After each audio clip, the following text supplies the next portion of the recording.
चेन्नई में परिसीमन के मुद्दे को लेकर मीटिंग, सीएम स्टालिन के नेतृत्व में हुई बैठक। तेलंगाना और केरल के सीएम भी रहे मौजूद, कर्नाटक के डिप्टी सीएम डीके शिव कुमार शामिल। बैठक में राज्यों के मुख्यमंत्री को एमके स्टालिन ने सम्मानित भी किया। मीटिंग में शामिल विभिन्न दलों के नेताओं का भी स्टालिन ने किया स्वागत। बैठक में सीएम स्टालिन बोले कि जनसंख्या के आधार पर परिसीमन हुआ तो जिन राज्यों ने जनसंख्या नियंत्रण किया उन्हें नुकसान होगा, हमारी पहचान और संस्कृति खतरे में पड़ जाएगी। सीएम स्टालिन बोले कि हम परिसीमन के खिलाफ नहीं है, लेकिन इस मामले में सभी राज्यों के साथ इंसाफ होना चाहिए। चेन्नई में परिसीमन बैठक में हिस्सा लेने के बाद बोले पंजाब के मुख्यमंत्री भगवंत मान, बीजेपी जहां पर जीतती नहीं वहां पर कम कर रही है सीटें, क्या दक्षिण भारत को जनसंख्या नियंत्रण की मिल रही है सजा? परिसीमन बैठक के बाद कर्नाटक के डिप्टी सीएम डीके शिव कुमार बोले कि हम भारतीय इतिहास के महत्वपूर्ण आंदोलन में शामिल हुए, लोकतंत्र और संघवाद की नींव खतरे में है। परिसीमन के मुद्दे को लेकर आंध्र प्रदेश के पूर्व मुख्यमंत्री जगन मोहन रेड्डी ने पीएम मोदी को लिखी चिट्ठी, कहा निष्पक्ष तरीके से परिसीमन किया जाए। परिसीमन के मुद्दे को लेकर हैदराबाद में होगी अगली बैठक। केरल तेलंगाना के सीएम समेत कई विपक्षी दलों के नेता होंगे साथ। विश्व जल दिवस पर पीएम मोदी की देशवासियों से अपील, पानी को अपनी आने वाली पीढ़ी के लिए बचाएं। विश्व जल दिवस पर पीएम मोदी के संसदीय क्षेत्र वाराणसी में रन फॉर क्लीन गंगा का आयोजन, बड़ी संख्या में लोग शामिल हुए। कांग्रेस चीफ खड़गे ने मेड इन इंडिया स्कीम को लेकर सवाल उठाए, कहा कि इस स्कीम की डिलीवरी से ज्यादा पब्लिसिटी होती है। बीजेपी विधायक श्याम प्रकाश के बयान पर गरमाई यूपी की सियासत, बोले योगी बाबा दिल्ली चले जाए, केशव प्रसाद मौर्य को बनना चाहिए सीएम। श्याम प्रकाश के बयान पर अटकलों का बाजार हुआ गर्म, कहा जो मैं कहता हूं वो होकर रहता है। केशव प्रसाद मौर्य करोड़ों लोगों के दिल पर राज करते हैं।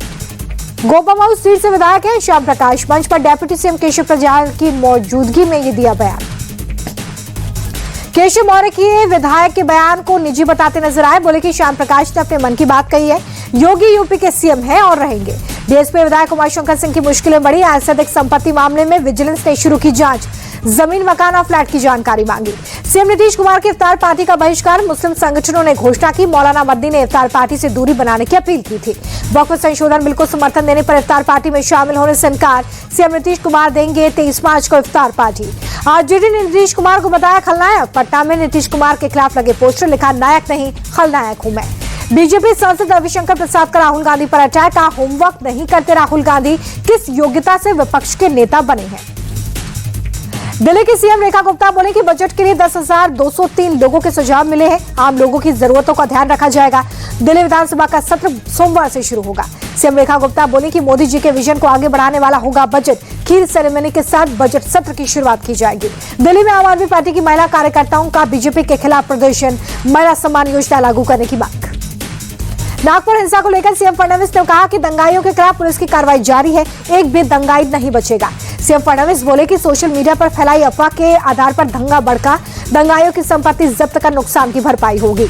नागपुर हिंसा मामले में अब तक 92 दंगाइयों की गिरफ्तारी, 104 आरोपियों की पहचान, सीएम फडणवीस ने दी जानकारी। मुस्लिमों को लेकर अजीत पवार के बयान पर सीएम फडणवीस ने कहा कि मुझे नहीं पता कि उन्होंने क्या कहा है, जो अच्छे और देशभक्त हैं हम उनके साथ हैं।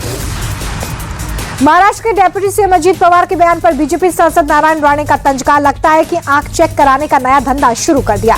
इरफान के भाई इमरान अंसारी की मांग, सही तरीके से हिंसा की जांच हो, मेरा भाई इकलौता घर में कमाने वाला था। नागपुर पुलिस ने दंगे वाली जगह पर कांग्रेस नेताओं को जाने से रोका है।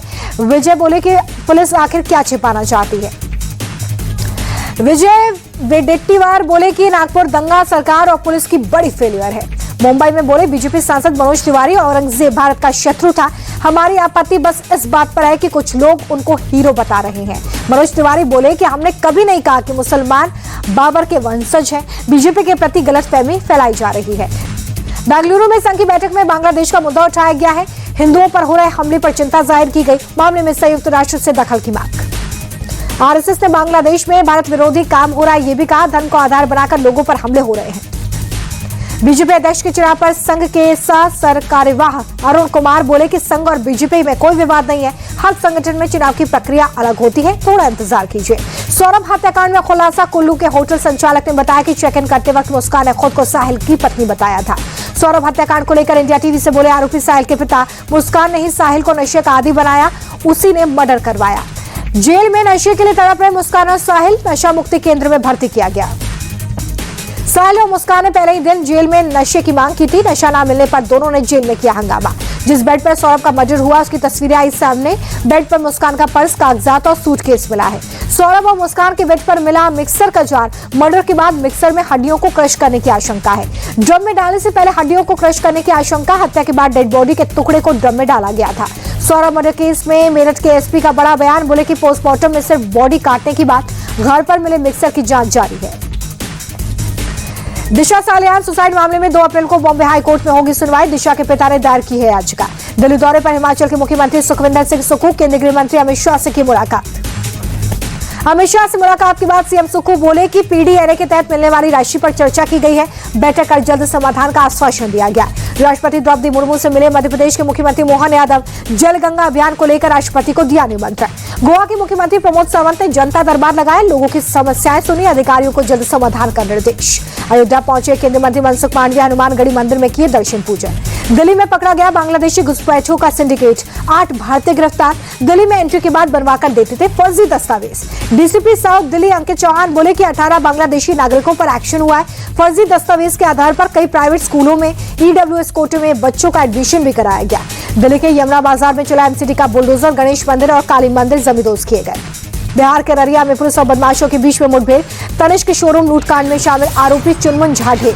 पुलिस मुठभेड़ में एक आरोपी फरार बताया जा रहा है। एसटीएफ और अररिया पुलिस के 5 जवान भी जख्मी हो गए हैं। पंजाब के मोहाली में पुलिस और बदमाशों के बीच में मुठभेड़। एनकाउंटर में लविश ग्रोवर नाम के बदमाश को गोली लगी। आरोपी बदमाश पर पहले से ही 10 मामले दर्ज है। जीरकपुर में बड़ी वारदात को अंजाम देने की फिराक में था। कई हथियार बरामद हुए।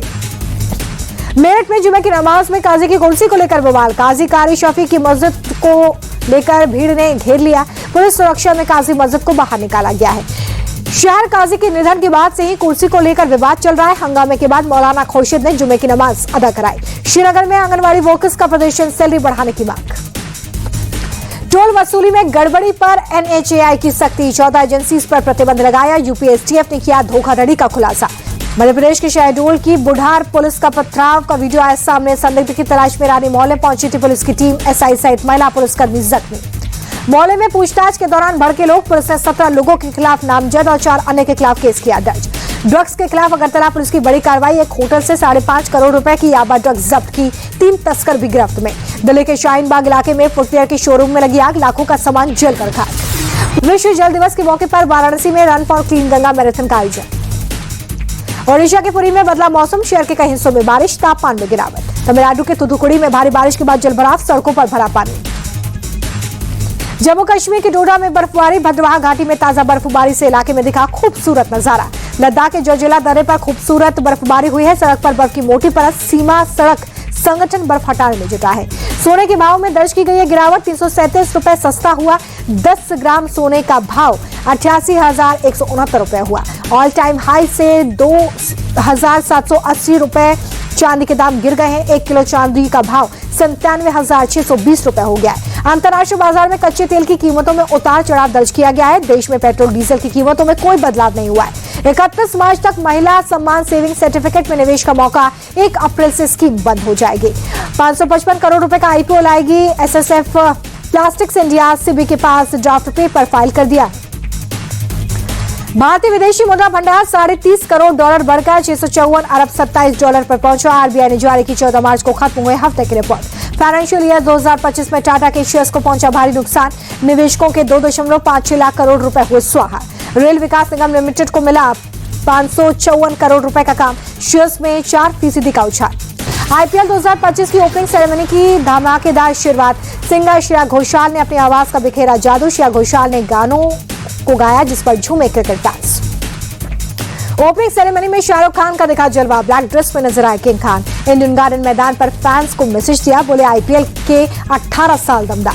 बॉलीवुड एक्टर दिशा पटानी का आईपीएल ओपनिंग सेरेमनी में दिखा जादू। दिशा के डांस मूव्स देखकर फैंस हुए क्रेजी। 65 दिनों तक कुल 10 टीमों के बीच में 13 शहरों में 74 मुकाबले खेले जाएंगे। हर वेन्यू पर पहले मैच में पहले ओपनिंग सेरेमनी होगी।